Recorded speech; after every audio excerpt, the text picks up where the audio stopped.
Trial room के अदालत में मीडिया पहले उस जगह पे बिठाया जाता था जिस जगह पे वो केस की जो बहस हो रही है उसको सुन सकें, जिस जगह पे केस की गुफ्तगू हो रही है, केस के बारे में विटनेस स्टेटमेंट्स हो रही हैं ताकि उन तक आवाज़ आ सके।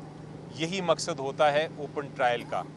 लेकिन आज जब हम अदालत शुरू हुई तो देखा कि जो मीडिया था जिसका काम है रिपोर्ट करना कि केस में क्या हो रहा है, उनको पीछे बिठाया गया था, इतना दूर बिठाया गया था एक और कमरे में कि वो उधर से उनको आवाज़ नहीं आ रही थी। उन्होंने के जो पर्सनल बैठे थे उन्होंने शिकायत भी की और वो शिकायत हमने अदालत तक पहुंचा दी। अदालत ने कहा है कि वो इसके ऊपर मुनासिब हुक्म फरमाएंगे तो अगली बार इंशाल्लाह जो मीडिया है वो आगे बैठ सकेगा। जहाँ तक खान साहब का अपना जो उनका मौक़िफ़ है वो बड़ा वाज़े है। वो इस वक्त भरपूर उनकी पूरी कंसंट्रेशन, केसेस तो अपनी जगह उनके ख़िलाफ़ चल रहे हैं लेकिन उनकी पूरी जो कंसंट्रेशन है इस वक्त वो इलेक्शंस पर है और उन्होंने फिर से दरख्वास्त की है अपने कैंडिडेट से कि वो निकलें इतवार को और अपनी कैंपेन ओपनली करें, क्योंकि कोई उनको अरेस्ट नहीं कर सकता, कोई उनके सामने रुकावट नहीं डाल सकता, वरना ये इलेक्शन जो है वो उसके प्रोसेस में किसी किस्म की हिंड्रेंस अगर हुई तो अदालत फिर उसमें कार्रवाई अज़ खुद करेगी। ये एक आइन का तकाजा है कि हर एक को लेवल प्लेइंग फील्ड मिलनी चाहिए और स्पेशली जब आपके सिर्फ 10 दिन रह गए हैं इंतखाबात में तो उसके लिए पूरी तरह कैंपेन करने की पीटीआई को इजाज़त होनी चाहिए। और मेरा ख़्याल है कि जो आपके हमारे सियासी पीटीआई के मुखालफिन हैं, जो पॉलिटिकल पार्टीज़ हैं, उनको भी बढ़ चढ़ के ये कहना चाहिए कि ये इलेक्शन नहीं है अगर आप एक पॉलिटिकल पार्टी को कैंपेन ही नहीं करने देंगे अपने कैंडिडेट्स के लिए। तो ये उनका पैगाम था और उसके साथ उन्होंने फिर आखिर में हमेशा वो ये कहते हैं कि जहाँ तक वोटर्स का ताल्लुक़ है, अवाम का ताल्लुक़ है, उनसे दरख्वास्त ये है कि भरपूर तरीके से अपने वोट का हक़ इस्तेमाल करें और 8 तारीख को पूरी तरह इलेक्शन में हिस्सा लें। ये जो कुछ हो रहा है, जो कुछ मसाइल पेश आ रहे हैं वो अपनी जगह, लेकिन इलेक्शन अपनी जगह। इस इलेक्शन से ही असल आज़ादी मिलेगी, इस इलेक्शन से ही हम रूल ऑफ लॉ इस्टेब्लिश कर सकेंगे कि कल को ये ना हो कि किसी के साथ इंतकामी कार्रवाई हो, कल को ये ना हो कि किसी के साथ उसको ज़्यादती हो। तो ये रूल ऑफ लॉ जो है उसका मकसद ये है कि जो बड़े से बड़ा शख्स है उसको भी कानून के वो ताबे हो। ये एम है इस इलेक्शन का कि हमें इस सारे मसले से आज़ादी मिले कि जहाँ कानून की हुक्मरानी नहीं है, हम ऐसा मुल्क बनाएं जहाँ कानून ही कानून हो और कानून की पासदारी हो और हर कोई कानून के ताबे हो। ये इलेक्शन का बड़ा एक ज़रूरी पैगाम है और इसका इलेक्शन का मकसद इस वक्त लोगों ने अपना हक़ लेना है वापस, लोगों ने इस मुल्क को आगे बढ़ाना है।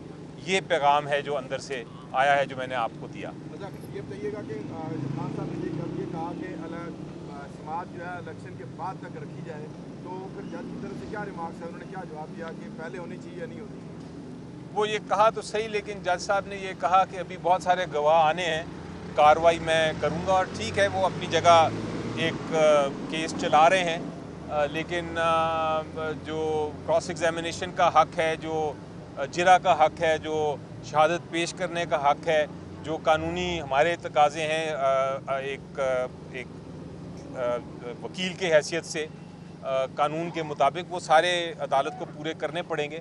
कोई इसमें तेज़ी भी नहीं कर सकती अदालत, क्योंकि कहा जाता है कि justice hurried is justice buried. तो ये भी नहीं हो सकता कि आप इतना तेज़ केस को चलाएं कि आपसे इंसाफ ही ना हो सके।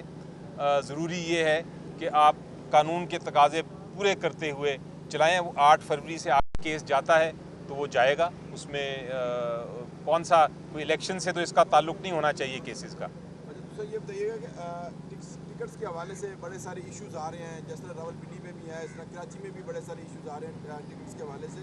तो खान साहब को हमने कल भी बताया था और आज भी बताया, तो क्या खान साहब ने उसमें कोई नोटिस लिया इस बात पर?